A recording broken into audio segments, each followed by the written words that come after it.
Bus దుర్ఘటనలో Nellore జిల్లా గోళ్లవారిపల్లెకి చెందిన రమేష్ కుటుంబం మృతి చెందడంతో ఆ గ్రామం శోకసంద్రంలో మునిగిపోయింది. రమేష్ కుటుంబానికి ఎంపీ వేమిరెడ్డి ప్రభాకర్ రెడ్డి 5 లక్షలు, ఎమ్మెల్యే కాకలి సురేష్ 3 లక్షలు, మాజీ ఉపరాష్ట్రపతి వెంకయ్యనాయుడు ₹1,00,000 ఆర్థిక సాయం అందించారు. మృతుల కుటుంబ సభ్యుల్ని చుట్టుపక్కల ప్రాంతాల ప్రజలు వెళ్లి ఓదారుస్తున్నారు. మరింత సమాచారం మా ప్రతినిధి మహేష్ అందిస్తారు. కర్నూలు బస్సు దుర్ఘటన అందరినీ కూడా కలిచివేస్తుంది, బాధిస్తూ ఉంది. ప్రధానంగా మనం ఇప్పుడు గోళ్లవారిపల్లి గ్రామంలో ఉన్నాం. ఈ గ్రామానికి చెందినటువంటి రమేష్, ఆయన కుటుంబ సభ్యులందరూ కూడా చనిపోవడం జరిగింది. దాదాపు ఆయన భార్య, పిల్లలిద్దరూ కూడా ఒకేసారి నలుగురు కూడా ఈ సంఘటనలో మృత్యువాత పడ్డారు. ఇక ఆ కుటుంబంలో విషాదం అయితే చెప్పేది కాదు, గ్రామం అంతా కూడా విషాదం నెలకొంది. ప్రస్తుతం ఆయన తండ్రి ఉన్నారు, వారిని అడిగి వివరాలు తెలుసుకుందాం. చివరిసారిగా మీ అబ్బాయి ఎప్పుడు మాట్లాడారు? ఇప్పుడు చివరిసారి వచ్చి పండగకు ముందు వచ్చింది సార్, ఒక వారం ముందు. అప్పుడు మాట్లాడిండు సార్. మాట్లాడి ఇంకా అబ్బాయి పిలిపించి ఆమెను పోయిండు సార్. లీవ్ లేదని పోయిండు.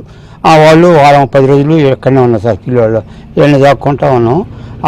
మళ్ళీ పండగ ఆ అమ్మాయి మా కోడలు వచ్చి తీసుకొని పోయింది. పిల్లవాళ్ళు బళ్ళు పెట్టినారు సార్. అది జరిగింది సార్. మొత్తం ఎంతమంది పిల్లలు మీకు? 3 ఆడపిల్లలు, ఒక అబ్బాయి. అనూష మీ కూతురు మనవరాలే కదా? మనవరాలే సార్. అనూష అనే అమ్మాయి మా మనవరాలే సార్. ఆ అమ్మాయి కూడా ఎవరు లేకుండా మా కొడుకు ఇచ్చి చేసుకున్నాం సార్. తర్వాత ఈ పొలిటీషియన్స్, ఎమ్మెల్యే, నిన్న ఎంపీ వాళ్ళు వచ్చినట్టున్నారు. ఈరోజు వెంకయ్యనాయుడు గారు కూడా చెప్పినట్టు వచ్చి వెంకయ్యనాయుడుతో కూడా మాట్లాడింది సార్. వెంకయ్యనాయుడు కూడా మాట్లాడినా సార్. ఇదే సంగతి చెప్పిండ్రు. ఈయన సురేష్ గారు పొద్దున వచ్చిండు, మాట్లాడదా కూడా ఉండి పోయిండు. ఆయన నెల్లూరు ఆయన కూడా వచ్చిండు సార్. ఆయన కూడా అందరితో మాట్లాడిపోయి చాలా చూపు ఉండి పోయిండు సార్. ఇప్పుడు వెంకయ్యనాయుడు గారు దాదాపు ఫోన్లో, అంటే ఈ ఉదయగిరితో ఎక్కువగా కాంటాక్ట్స్ ఉంటాయి, ఏమన్నారు మొత్తం మీద? మన గౌరవనీయులు మాజీ ఉపరాష్ట్రపతి వర్యులు శ్రీ వెంకయ్యనాయుడు గారు ఈ విషాద వార్త వినగానే ఉదయగిరి ప్రాంతం తనకున్నటువంటి అనుబంధం, ఈ ప్రత్యేకంగా ఈ గ్రామంతో ఆయనకున్నటువంటి సాన్నిహితంతో వెంటనే మలకొండ గారికి ఫోన్ చేయడం జరిగింది. ఫోన్లో పరామర్శించి ఆయన సరిగా మాట్లాడలేకపోతున్నాడు. మీరు వాళ్ళ ఇంటికి వెళ్ళి వారి రేపు ఈ కార్యక్రమాలకి ఆర్థిక సాయం చేయండి స్వర్ణభారతి తరఫు నుంచి, మరియు వాళ్ళ కుటుంబానికి ఏ రకంగా మనం సహాయపడగలమో వాళ్ళతో మాట్లాడి, ఆ గ్రామస్తులతో మాట్లాడి ఆయనకి విషయం తెలియజేయమని మమ్మల్ని పంపించారు. మీరు చెప్పండి సార్, ఎమ్మెల్యే, ఎంపీ వాళ్ళు వచ్చినట్టున్నారు, అది ఎట్లా, వీళ్ళకి ఎలా అండగా నిలుస్తున్నారు?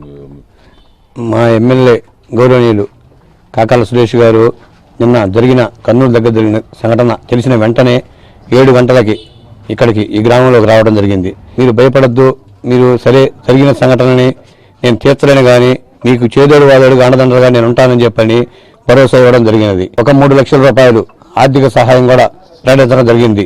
ఎంపీ మన వేమిరెడ్డి ప్రభాకర్ రెడ్డి గారు ₹5 లక్షల వెంటనే ఆర్థిక సహాయం చేస్తానని చెప్పని ప్రకటించడం జరిగింది. మొత్తం మీద ఎక్కడెక్కడి నుంచో చుట్టుపక్కల గ్రామాల నుంచి కూడా ఈ సంఘటన తెలిసిన తర్వాత నేరుగా ఇక్కడికి వచ్చి ఆ పెద్ద ఆయన మాలకొండని పరామర్శిస్తున్నారు.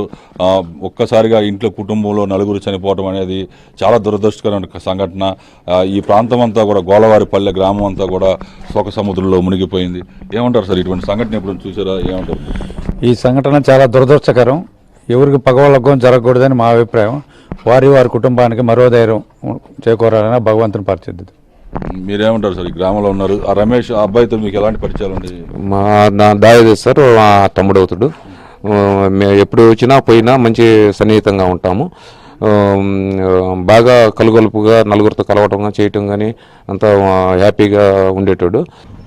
చాలా చిన్న కుటుంబం. ఒకసారి ఈ సంఘటన ఏమనిపిస్తుంది? ఊరంతా కూడా, ఊరందరికీ కలిసి వేసింది సార్. ఈ తెలియగానే తెల్లవారుజాము 4 గంటలకు తెలిసింది. ఇక్కడ 7 గంటలకల్లా పూర్తిగా వివరాలు తెలిసినాయి. మా ఊరు కలిసి వేసింది సార్. చాలా బాధాకరం అనిపిస్తుంది. మొత్తం మీద అంటే ఈ సంఘటన తెలిసిన తర్వాత ఈ చుట్టుపక్కల గ్రామాల నుంచి, అలాగే ఇతర ప్రాంతాల నుంచి కూడా పెద్ద సంఖ్యలో వాళ్ళంతా కూడా ఆశ్చర్యానికి గురయ్యారు. నెల్లూరు జిల్లా వాసులందరూ కూడా మన జిల్లాకు చెందినటువంటి ఒక కుటుంబంలో నలుగురు ఈ బస్సు దుర్ఘటనలో చనిపోవటం అనేది అందరినీ కూడా కలిసివేస్తుంది. దాంతో ఎక్కడెక్కడి నుంచో వాళ్ళంతా కూడా నేరుగా ఈ గోళ్లవారిపల్లి గ్రామానికి వచ్చి ఆ మాలకొండని పరామర్శించి వాళ్ళ కుటుంబ సభ్యులందరూ కూడా పరామర్శిస్తున్నారు. ఎప్పుడెప్పుడు చివరిగా ఒకసారి ఆ మృతదేహాలను చూడాలని, ఆ మృతదేహాలు ఎప్పుడు వస్తాయని చెప్పి వాళ్ళు ఆరా తీసినటువంటి పరిస్థితి. మొత్తం మీద ఇది కొన్ని పరిస్థితి. వీడియో కార్యక్రమాలతో మహేష్ బాబు, ఏబిఎన్ ఆంధ్రజ్యోతి.